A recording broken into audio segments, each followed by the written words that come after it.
Dans ce module, nous allons entamer la première phase de la réalisation de l'application de gestion des commandes clients, que nous avons passée en revue dans le précédent module. Si vous avez suivi les modules précédents, vous allez comprendre facilement toutes les étapes de la réalisation. Sinon, je vous invite à visualiser en ordre les précédents vidéos, pour mieux progresser avec nous. Donc, nous connaissons maintenant les termes qu'on doit utiliser, les significations des différentes composantes de la base de données, les tables, les formulaires, les requêtes et les états. Nous savons aussi à quoi ça sert la clé d'accès d'une table, comment nous mettons deux tables en relation directe ou indirecte et pourquoi faire. Nous avons expliqué que les tables constituent le cœur d'une base de données, etc.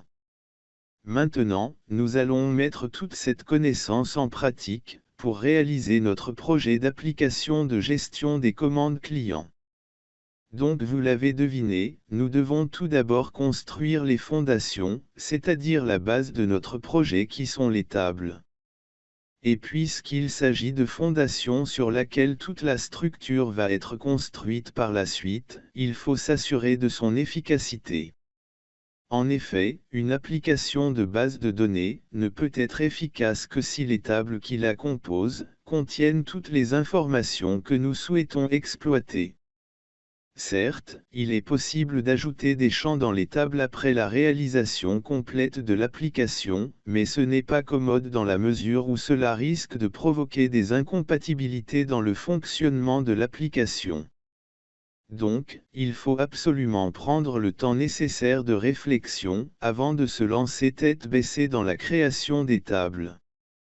C'est ce genre de réflexion que nous allons faire ensemble dans ce module.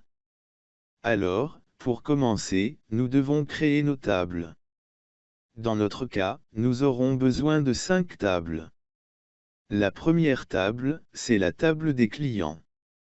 Elle va contenir toutes les informations concernant nos clients. La deuxième table, c'est la table des commandes. Elle comportera toutes les informations relatives à l'entête de la commande, c'est-à-dire les informations qui sont uniques à une commande, exemple son numéro ou sa date, puisque chaque commande ne comporte qu'une seule date et qu'un seul numéro. La troisième table, c'est la table détail de la commande, qui comportera plusieurs informations de même nature, comme par exemple la liste des articles commandés par la même commande. En effet, les articles peuvent être nombreux à la différence du numéro de la commande ou de la date qui sont uniques, c'est pour cette raison qu'on doit séparer ces tables relatives à la commande. La quatrième table, c'est la table produit, elle comprendra l'ensemble des articles que nous commercialisons. La dernière table, c'est la table famille, qui contiendra les groupes de produits que nous vendons. Construisons la première table, la table client. Elle comprendra, comme toute table, un champ clé d'accès. Cette clé d'accès servira en même temps d'identificateur unique de chaque client et permettra de faire la liaison avec une autre table comme expliqué précédemment. En plus de ce champ, elle comportera un champ nom, qui contiendra les noms des clients. Un champ adresse. Un champ code postal. Et un champ ville. Comme je l'ai signalé auparavant, une table client doit être beaucoup plus riche en informations concernant les clients, pour une meilleure gestion. Dans notre cas, j'ai limité le nombre de champs, uniquement pour des raisons pédagogiques. Maintenant que nous avons posé la structure de la table client, nous passons à la table suivante, la table commande. La table commande dispose aussi de son propre champ clé d'accès, qui servira d'identificateur unique de chaque commande et de champ de liaison avec une autre table. En plus de ce champ, elle est composée d'un champ identificateur du client, qui sera relié à la table client. D'un champ date, pour enregistrer la date de la commande. D'un champ commentaire, pour noter les éventuelles instructions du client concernant la commande. Et d'un champ état, qui nous permet d'indiquer la position de la commande dans le temps.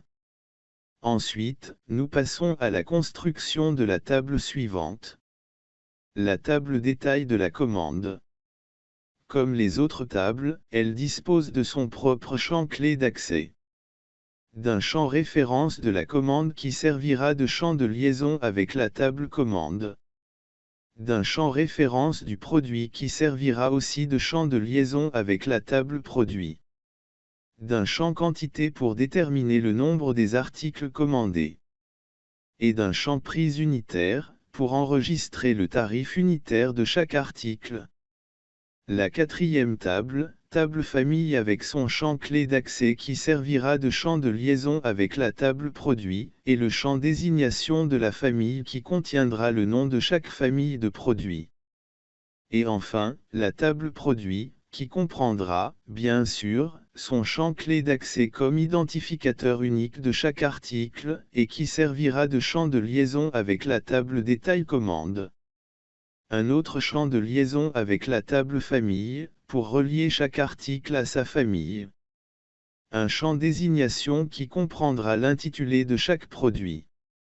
Un champ inventaire, qui contiendra le nombre théorique d'articles disponibles. Un champ stock, qui indiquera le nombre réel d'articles disponibles dans le magasin. Et enfin, un champ prix unitaire, qui recevra le prix d'achat moyen de chaque produit. Une fois que nous avons conçu toutes les tables en tâchant de prévoir toutes les données dont on aura besoin pour notre gestion et tous les champs de liaison qui seront nécessaires pour établir les relations entre les tables, nous procédons à l'établissement de ces liaisons. Procédons par étapes.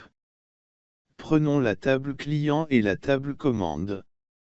Chaque commande doit correspondre à son émetteur, c'est-à-dire le client qui l'a formulée. Pour assurer cette correspondance, nous devons établir une relation entre la table client et la table commande, par l'intermédiaire du champ de clé d'accès de la table client. Ainsi, au moment de la saisie de chaque commande, nous serons obligés d'enregistrer à côté de la référence de la commande, l'identifiant du client émetteur.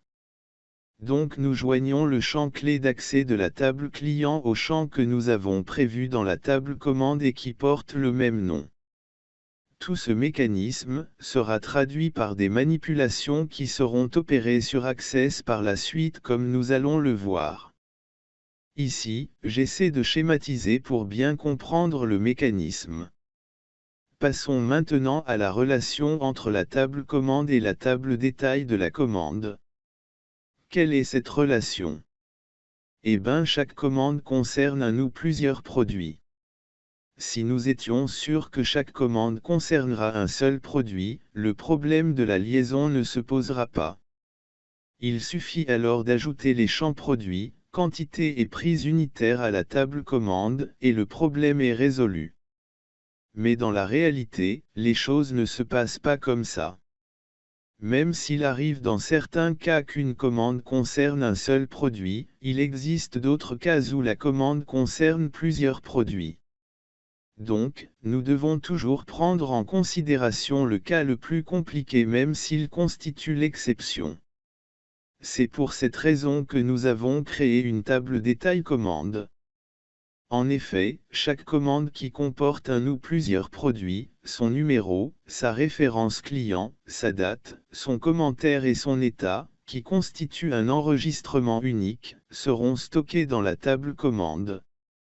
Alors que les produits commandés seront stockés dans la table détail commande puisqu'ils seront composés d'autant d'enregistrements que de produits.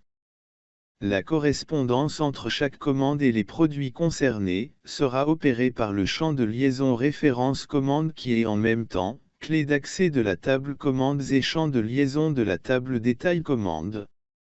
C'est la table détail commande qui comprendra les références des articles commandés. Elle doit donc être connectée à la table produit. Cette connexion sera évidemment effectuée à l'aide du champ clé d'accès de la table produit et le champ référence produit prévu à cet effet, dans la table détail commande. C'est-à-dire à chaque référence de commande de la table détail commande, nous pourrons faire appel à la désignation de l'article concerné, à sa famille, à sa disponibilité en stock, etc., qui se trouve dans la table produit. Et enfin, pour lier la table produit à la table famille, nous avons maintenant l'habitude de le faire, c'est bien sûr en joignant le champ clé d'accès de la table famille, au champ de liaison identifiant de la famille prévu dans la table produit. Et ainsi, la boucle est bouclée. J'espère que cette réflexion sur les champs que doivent contenir les différentes tables, ainsi que sur les liaisons que nous devons établir entre ces tables, notamment pour bâtir le socle de notre application, soit assez claire. Dans le cas contraire, veuillez poser vos questions dans les commentaires, et j'aurai le plaisir de répondre à chaque question avec le maximum de précision. Ceci dit, passons maintenant à Access, pour créer nos tables et établir nos liaisons. Rendez-vous au prochain module.